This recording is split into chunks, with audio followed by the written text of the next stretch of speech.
கன்னத்தை மெல்லமாய் தட்டுவேன் உன் காதிலே தேன் துளி சொட்டுவேன்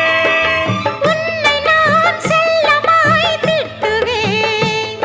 என் ஊடலை தீர்த்துவை ஒட்டுவேன்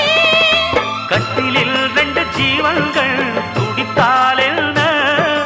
கடலே உன்னை சூரியன் குடித்தால் என்ன வாலிபம் கண்டு நீ உருகினாய் என் வாய்வழி ஜீவனை பருகினாய் அடியே அடி சின்ன புள்ள ஆவி துடிக்குது கண்ணுக்குள்ள அடியே அடி சின்ன புள்ள